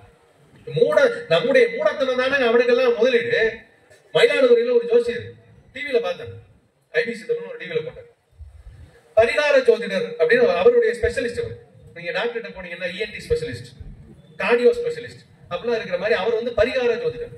நீங்க என்ன மட்டும் போனீங்கன்னாலும் சரி. நம்ம வக்கீல பல பேர் இருப்பார் பாருங்க, இவர் சிவில் கேஸ் எடுப்பார், இவர் கிரிமினல் கேஸ் எடுப்பார், அவர் கொலை கேஸ் ரொம்ப நல்லா பண்ணுவாருப்பா. 4 பேரை கொண்டு விட்டு போனீங்கன்னா விடுதலை வாங்கி வெளில கொண்டு வந்துருவாருன்னு பல பேர் வக்கீல் இருப்பா பாருங்க. அது மாதிரி என்ன தப்பு கொண்டு போனாலும் சரி, உனக்கு பரிகாரம் பண்றதுக்கு நான் அவரான் இருக்கிறேன், பரிகார ஜோதிடர் அப்படின்னு ஒருத்தர் இருக்கிறார். நம்ம பார்த்தா ஆளாளுக்கு எல்லா ஜோதிடரும் பரிகாரம் சொல்றாங்க. என்ன பரிகாரம் சொல்றாங்க? மாசாணி அம்மன் கோயிலுக்கு போ, மிளகா அரைச்சு பூசை பண்ணிக்க, அங்க போ மொட்டையடி, அங்க போய் காது குத்திக்க, இங்க போய் படையலை போடு, அந்த சாமிக்கு நைவேத்தியம் பண்ணு, ஆஞ்சநேயருக்கு வடமாலை சாத்து, ஒரு பெரிய பட்டியல் வச்சிருப்பான். ஆளாளுக்கு இப்படி ஒண்ணு பண்ணிட்டு இருக்கிறாங்க. இதே நம்மளும் பண்ணோம்னா நம்ம போனி ஆகாது. நம்ம கொஞ்சம் வித்தியாசமா பண்ணணும் அப்படின்னு பார்த்தா எதெல்லாம் அவைலபிள் மெட்டீரியல் அதெல்லாம் ரெடி பண்ணிக்குவான். போய் வடமாலை சாத்துறதுலாம் வடையை வாங்கி கோர்த்து இவ்வளவு எல்லாம் நீங்க கஷ்டப்பட வேணாம். ரொம்ப சிம்பிளா உங்களுக்கு சொல்றேன். உங்க பிள்ளை நல்லா படிக்கலையா, கஷ்டப்படாதீங்க. நைட் தூங்குறான் கேம்லாம் விளையாண்டு, ஆமாங்க ரொம்ப நேரம் விளையாடுறாங்க, விளையாண்டு நைட் லேட்டா தூங்கி காலையில் லேட்டா தெரிகிறாங்க. சரி பரவாயில்ல, அவன் தூங்குற தலையணைக்கு கீழே பாஸ்னு பாக்கு வைக்க பாருங்க, அதுல 2 பாக்கெட்டை வாங்கி வச்சிருங்க. அந்த பாஸ்ங்கிறது மந்திர மாதிரி அவன் காதல ஒழிச்சு அவனை பாஸ் ஆக்க வச்சிருங்க. பொய் சொல்றாங்க, போய் வீடியோ எடுத்து பாருங்க. நம்மளை எவ்வளவு மடப்பெல்லாம் நினைச்சிருந்தாங்க. பாஸ் வாங்கிட்ட வாங்கி அட்லீஸ்ட் பாஸ் வாங்கிட்ட வாங்கி வாயில கொடுங்க, தின்னு சந்தோஷமா வேலை பார்ப்பான். போட்மிட்டா மாதிரி அதுக்கு விளம்பரம் கொடுத்தாலும் பரவாயில்ல. பூஸ்ட் குடிச்சா உற்சாகம் பிறகு, ஹார்லிக்ஸ் குடிச்சா சக்தி பிறகு விளம்பரம் கொடுக்குறான் பாருங்க. அது மாதிரினா கூட பரவாயில்ல. தலைவாணி கீழே வையி பாஸ் அந்த பாக்கெட்ல இருக்கிற எழுத்து பாருங்க. இத கடவுளுக்கு இங்கிலீஷ்லாம் படிக்க தெரியும், தமிழ் தான் தெரிய மாட்டேங்குது. காலம் முழுக்க என்ன கஷ்டப்பட்டாலும் கோயில் கருவறைக்குள்ள தமிழ்ல சொன்னா வேலைக்கு ஆகாதுங்க, மந்திரத்தை சமஸ்கிருதத்துல சொன்னாதான் ஆகுங்கிறான். இங்க என்னன்னா பாஸ் இங்கிலீஷ்ல எழுதி இருந்தாலும் அந்த கடவுளுக்கு காது கட்டு ஒரு காதுக்குள்ள போய் சொல்லி அப்படியே அவரை பாஸ் பண்ண வச்சிருவாருங்க. இன்னொரு ஐடியா சொன்னோம், உங்களுக்கு சந்திராஷ்டமம் இருக்கு அப்படின்னா அந்த தோஷங்கள் எடுத்து ரொம்ப கஷ்டப்படாதீங்க, ஏகப்பட்ட வேலையெல்லாம் பார்க்கணும்னா நீங்க காலில் எந்திரிச்சு பல்லு விளக்காம குட்டையை பிஸ்கட்ல 2 எடுத்து தின்னு பாக்குறவன் எல்லாம் குட்டையை பிஸ்கட்டை கொடுத்து சொல்லிட்டே இருக்கு. அந்த நாள் உங்களுக்கு நல்ல நாளாக இருக்கும். தங்கம் உங்களுக்கு வாங்கணும்னு ஆசைப்படுறீங்களா? டாட்டாவில சக்கரா கோல்டுன்னு ஒரு டீ போட்டுருக்கான். காலில் இருந்துச்சு அந்த டீ போட்டு குடிங்க. கிண்டலுக்காக சொல்ல ஒவ்வொன்றா வச்சோம்னா பரிகாரம். வர்றவனை எல்லாம் எவ்வளவு மடையான நினைச்சிருக்கோம். நம்ம கேட்கறோம்ல, அவன் என்ன கொஞ்சம் அப்டேட் ஆயிருக்கிறான்.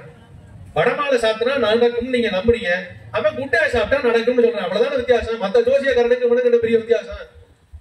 அவன் கொஞ்சம் அப்டேட் ஆகி சொல்றான், அவ்வளவுதானே. அவன் இவ்வளவு தூரம் நமக்கு அறிவு வளர்ந்ததற்கு பிறகும், பகுத்தறிவு வளர்ந்ததற்கு பிறகும் சின்ன சின்ன விஷயங்களை நம்மளை ஏமாற்றி விட வேண்டும் என்று கருதுகிறார்களே. இதற்கு எதிராக இந்த இயக்கம் பேசாவிட்டால், இதற்கு எதிராக நாம் செயல்படாவிட்டால் கொஞ்சமாவது அறிவாவது நம்ம மக்களுக்கு இருந்திருக்குமா? எதை சொன்னாலும் செய்யறதுக்கு தயாரா இருந்திருப்பானே. இப்பதானே கொஞ்சமாவது நம்மளால சொல்றேன் இல்லைங்க, கடவுள் நம்பிக்கை இருக்குங்க, கொஞ்சமா கடவுள் நம்பிக்கை இருக்கு, மூட நம்பிக்கை இல்ல என்று சொல்லுகிற அளவுக்கு மூட நம்பிக்கை என்று ஒன்று இருக்கிறது என்று புரிந்து கொள்ளக்கூடிய அளவிற்காக பக்குவத்தை இந்த மக்களுக்கு உருவாக்கி இருக்கிறோமே. இந்த நாட்டில் தானே நினைக்கிறான் இந்த மாற்றத்திற்கு பகுத்தறிவு சிந்தனையை பரப்புகிற போது அதை ஏற்றுக்கொள்ளுகிற பக்குவத்தை இந்த மண்ணில் உருவாக்கி இருக்கிற தலைவர்கள் 100 ஆண்டுகளாக அதற்காக அந்த மண்ணை பக்குவப்படுத்தி இருக்கிறார். எதையும் அறிவுபூர்வமாக கேள்வி கேட்க, யார் அதிகாரத்தில் இருந்தாலும் அதிகாரத்தில் இருப்பவருடைய கோட்டையிலே நின்று கேள்வி கேட்கிற தெம்பு தமிழ்நாட்டில் இருக்கிறதுக்கு என்றால் இந்த பகுத்தறிவு இயக்கம் ஏற்றுக் கொடுத்திருக்கிற வாய்ப்பு. RN ரவின்னு ஒருத்தர் நீட்டுக்கு பாஸ் பண்ணவனை எல்லாம் கூப்பிட்டு ஆளுநர் மாளிகைக்குள்ள ஒரு கூட்டம் போட்டார். எல்லா பேரும் நம்மளை பாராட்டுவான், நீட்ல பாஸ் பண்ணிருக்கிறான், நம்ம கூட்டு சோறு போடுறோம், பாராட்டுவான் நினைச்சிட்டு இருக்கும் போது நீட்ல பாஸ் பண்ண ஒரு பையனுடைய அப்பா எந்திரிச்சு, என் பையனுக்கு காசு கொடுக்கறதுக்கு நான் இருந்தேன், செலவழிச்சேன், என் பையனை படிக்க வச்சுட்டேன், நீட்ல பாஸ் ஆயிட்டான். ஆனால் இந்த நாட்டினுடைய பெருவாரியான மக்கள் நன்கு படிக்கக்கூடிய பிள்ளைகள், கிராமத்து பிள்ளைகள், ஒடுக்கப்பட்ட சமூகத்து பிள்ளைகள் நீட் நுழைவுத் தேர்வுக்காக படிப்பதற்கு வழி இல்லாமல் கஷ்டப்பட்டுக் கொண்டிருக்கிறார்கள். நீட்டை திணிப்பது தவறு என்று அதே ஆளுநர் மாளிகையிலேயே நின்று சொல்லக்கூடிய அளவிற்கான துணிச்சல் இந்த மண்ணிலே இருக்கிறது. இந்த நிர்மலா சீதாராமன் போற வர வழியெல்லாம் பல்பு வாங்கிட்டே தெரியும். எந்த கன்னியாகுமரிக்கு போயிருந்தாங்க, ஒக்கி புயல் வந்துச்சு. அந்த ஒக்கி புயல்ல மீனவர்கள் கேள்வி கேட்கிறார்கள், அந்த கடல்ல நாங்க தத்தளித்துக் கொண்டிருக்கிற போது இந்த இடத்துல ஹெலிகாப்டர் வச்சிருந்தியா, அந்த ஹெலிகாப்டர் அனுப்பி எங்கள் மக்களை நீ ஏன் காப்பாற்றவில்லை, உடைய கடற்படை என்ன செய்து கொண்டிருந்தது என்று அன்னைக்கு கேள்வி எழுப்பினார்கள். அந்த மாதிரி கேட்டுச்சு, யாரு முன்னாடி வா அப்படின்னு தைரியமா கேட்டுச்சு, தெனாவட்டா கேட்டுச்சு, நான் வர்றேன், நான் போய் நின்னா பாருங்க. அந்த துணிச்சலுக்கு பெயர் தான் தமிழ்நாடு. எல்லாருக்கும் நாங்க கடன் கொடுக்கிறோம், சிறுதொழில் வளர்ப்பதற்கு நாங்கள் கடன் கொடுத்துக் கொண்டிருக்கிறோம் என்று போன ஆண்டு கோயம்புத்தூர்ல அந்த அம்மா போய் பேசிச்சு. ஒரு ஆள் எந்திரிச்சாரு, ஏன்னா கடன் கொடுக்க மாட்டேங்கிறாங்க அப்படின்னு. முதல்ல அந்த அம்மாவுடைய பேச்சு பாத்தீங்கன்னா எப்படி இருக்கணும், யாரு யார் நீங்க மேடைக்கு வந்து சொல்லுங்க, நான் மைக்கு தர்றேன், நீங்க வந்து சொல்லுங்க, என்ன கூப்பிட்டா வர மாட்டேமா. மேடைக்கு வந்தார் அந்த மனுஷன், வந்து நின்று என் பேர் இது, நான் இதுக்காக அப்ளை பண்ண, இந்த பேங்குக்கெல்லாம் போயிருக்கிறேன், கொடுக்க மாட்டேன்ட்டாங்க, இதான் உண்மை, முடிஞ்சா நீங்க விசாரிச்சுங்க. மற்ற மாநிலத்தவர்களை போல நம்மை மிரட்டி ஒடுக்கி அடக்கி விடலாம் என்று கருதினால் என்னுடைய சுயமரியாதைக்கு ஒருபோதும் பங்கம் ஏற்படாது. என்னுடைய தோழன் ஒருவேளை குனிந்து போனாலும் கூட அவனுக்காக குரல் எழுப்புவதற்கு நாங்கள் இருக்கிறோம் என்கிற துணிச்சலை இந்த மண்தான் வழங்கி இருக்கிறது. நீங்க அன்னபூர்ணா அதிபர் போய் மறுநாள் மன்னிப்பு கேட்க வச்சாங்கல்ல, அந்த அனுபவம் அவருக்கு ஐடி எல்லாம் பிரச்சனை இருக்கும், நாளைக்கு ஈடியை கொண்டாந்து நிப்பாட்டுவான், ரெய்டுன்னுவான், பிரச்சனை பண்ணுவான், உணவுல கலப்படம் பண்ணுவான், எப்படியா அரசு பண்ணி உள்ளதுக்கு வச்சிருவாங்கிற மிரட்டல் பயம் காரணமாக அவர் போய் படிச்சிருக்கலாம், பார்த்திருக்கலாம். ஆனால் அந்த பிரச்சனை தமிழ்நாடு முழுக்க எதிரொலித்து யார் மன்னிப்பு கேட்க வைத்தார்களோ அதே கட்சிக்காரனே பதிலுக்கு மன்னிப்பு மன்னிப்பு மன்னிப்பு மன்னிப்புன்னு கேட்டுக்கிட்டே இருந்தான். பல்டிகரன் அடிக்கிறான், குட்டிகரன் அடிக்கிறான், வானதி சீனிவாசன் அடிக்குது, அண்ணாமலை அடிக்கிறாரு, ஆளாளுக்கு பேசுறான். இல்ல அப்படிலாம் ஒண்ணு நினைக்கல, அவர் ஒன்னும் மன்னிப்பு கேட்கல. உன் தெனாவட்டெல்லாம் பருப்பெல்லாம் இங்க வேகாது என்கிற அளவிற்கு இந்த மண்ணில் சுயமரியாதையை அனைத்து மக்களிடம் விதைத்து இருக்கிறார்களே, அந்த தலைவர்களைத்தான் இன்றைக்கும் நாங்கள் நன்றியோடு போற்றிக் கொண்டிருக்கிறோம். அவர்களை போற்றுகிற வரைக்கும் இந்த இனம் மானமும் அறிவும் பெற்ற இனமாக இருக்கும், சுயமரியாதையும் பகுத்தறிவும் பெற்ற இனமாக இருக்கும். அவர்களுடைய ஒவ்வொரு செய்தியையும் அவருடைய கொள்கையையும் அடுத்தடுத்த தலைமுறைக்கு கடத்துகிற பணியிலே தொடர்ச்சியாக நாங்கள் ஈடுபட்டுக் கொண்டே இருப்போம். அதுதான் அந்த தலைவர்களுக்கு நாம் செலுத்துகிற மரியாதை. நம்முடைய தலைவர், தமிழ் தலைவரை ஆசிரியர்கள் 91 வயதிலும் இன்றைக்கும் இந்த போராட்டத்தை தொடர்ச்சியாக நடத்தி கொண்டிருக்கிறார்கள். தமிழ்நாட்டு மக்களுக்கு எந்த பிரச்சனை என்றால் முதல் குரலை எழுப்புவராக அவர் இருக்கிறார். நம்முடைய தமிழர்களை, தமிழ்நாட்டு மீனவர்களை இழுத்து கொண்டு போய் சிங்கள கடற்படையினர் மொட்டையடித்து அசிங்கம் செய்திருக்கிறார்கள் என்கிற போது அவர்களை அவமதித்த அந்த சிங்கள அரசை கண்டித்தும், அந்த சிங்கள அரசின் மீது கண்டன குரலை எழுப்பாத ஒன்றிய அரசை கண்டித்தும் இன்றைக்கு அக்டோபர் 1ஆம் தேதி நாகப்பட்டினத்திலே அனைத்து கட்சிகளையும் இணைத்து ஒரு ஆர்ப்பாட்டத்தை அறிவித்திருக்கிறார் தமிழக தலைவர் ஆசிரியர். கல்விக்கு ஒரு பிரச்சனையா, வேலை வாய்ப்புக்கு பிரச்சனையா, தமிழர்களுக்கு கஷ்டப்பட்டு உருவாக்கப்பட்டிருக்கிற பணியிடங்களிலே லேட்டரல் என்ட்ரி என்கிற பெயரால் IAS IPS பணியிடங்களுக்குள்ளே பார்ப்பனர்கள் பூந்து கொள்ளலாம் என்று கருதுகிறார்களா? இவை அனைத்தையும் நுணுக்கமாக அடையாளம் கண்டு அதற்கு எதிரான குரலை பதிவு செய்து போராட்ட களமாக தமிழ்நாட்டை இன்றைக்கு வைத்த நம்முடைய உரிமைகள் பறிபோகாமல் காத்துக் கொண்டிருக்கிற தலைவருக்கு பெயர் தான் திராவிடர் கழகத்துடைய தலைவர், தமிழர் தலைவர், தகைசால் தமிழர் என்று நம்முடைய முத்துவேல் கருணாநிதி ஸ்டாலின் என்கிற மகத்தான முதல்வரால் போற்றப்பட்டிருக்கிற ஆசிரியர் ஐயா வீரமணி அவர்கள். இத்தனை ஆண்டுகள் கலைஞர் 94 ஆண்டுகள் போராடினார். தந்தை பெரியார் கடைசி வரைக்கும் மூத்திர சட்டியை கையிலே சுமந்து கொண்டு இந்த இடத்திற்காக போராடினார். பேராசிரியர் 95 வயதிலேயும் களத்தில் இருந்தார். தமிழக தலைவர் ஆசிரியர்கள் 91 வயதிலேயும் 2 முறை இருதய அறுவை சிகிச்சையை செய்து கொண்டு அதற்கு பிறகு பல முறை இருதயத்திலே ஏராளமான சிகிச்சைகளை செய்து கொண்டு உடல் முழுக்க ஏராளமான பிரச்சனைகள் வைத்துக் கொண்டு இன்றைக்கு களத்தில் இருந்து போராடி கொண்டிருக்கிறார். இந்த மக்களுக்காக பேசிக் கொண்டிருக்கிறார், அன்றாடம் எழுதி கொண்டிருக்கிறார். கொஞ்சம் இந்த இயக்கம் தளர்வையானால், கருப்பு சட்டை கொஞ்சம் ஓய்வெடுக்கவையானால் திராவிடர் கழகம் கொஞ்சம் கண்துஞ்சுமையானால் இத்தனை ஆண்டு காலமாக போராடி நாம் பெற்றிருக்கிற அத்தனை வசதிகளையும் ஒரே இரவில் அவர்கள் கவிழ்த்து விடுவார்கள் என்கிற எச்சரிக்கை நமக்கு எப்போதும் இருக்க வேண்டும் தோழர்களே. அதைத்தான் அன்றாடம் அவர்கள் செய்து கொண்டிருக்கிறார்கள். விரட்டி பார்க்கிறார்கள், பணிய வைக்க முயற்சிக்கிறார்கள், மூட நம்பிக்கைகளை திணிக்க பார்க்கிறார்கள், ஜாதி மத பிரிவினையை மீண்டும் இந்த மண்ணிலே விதைக்க வேண்டும் என்று விரும்புகிறார்கள். இவை அனைத்தையும் ஒழித்து எப்படி கோவிட்டை ஒழிப்பதற்கு தடுப்பூசி போடுகிறோமோ, போலியோவை ஒழிப்பதற்கு தடுப்பு சொட்டு மருந்து போடுகிறோமோ, அப்படி இந்த மண்ணிலே இருந்து எளிமை, மூட நம்பிக்கையை, அடிமைத்தனத்தை ஒழிக்க வேண்டும் என்றால் பெரியாரியல் என்கிற தடுப்பு மருந்து, பாதுகாவல் அரண் இந்த இனத்திற்கு கேடயமாக இருக்க வேண்டும். அதை கொண்டு சேர்க்கிற பணியில் கருஞ்சட்டை படை எப்போதும் ஓயாது. அந்த பணியில் ஈடுபட்டு தமிழினத்தை காக்க, திராவிட பேரினத்தை காக்க, சுயமரியாதையை காக்க தமிழர் தலைவர் ஆசிரியர் தலைமையில் கழகத்திலே இணைந்து செயலாற்ற வாருங்கள். தந்தை பெரியார், பேரறிஞர் அண்ணா, பெருந்தலைவர் காமராஜர், முத்தமிழறிஞர் கலைஞர் என நமக்காக உழைத்திருக்கிற தலைவர்களை போற்றுகிற அந்த பாதையில் புரட்சியாளர் அண்ணல் அம்பேத்கர் உட்பட இந்த இனத்தின் மக்களுக்காக களத்திலே நின்று தங்களுடைய இன்னுயிரை இழந்திருக்கிற அத்தனை ஈகளையும் போற்றுகிற வாய்ப்பாக இந்த பிறந்த நாள் விழா மிகச் சிறப்பாக நடைபெற்றிருக்கிறது. இவர்களை நெஞ்சில் நிறுத்துவோம், நம்முடைய வருங்காலத்தை பாதுகாப்போம். அதற்கு கருஞ்சட்டை அணிந்து களத்தில் நிற்போம். வாரீர் வாரீர் அழைத்த வாய்ப்புக்கு நன்றி கூறி விடைபெறுகிறேன். நன்றி, வணக்கம்.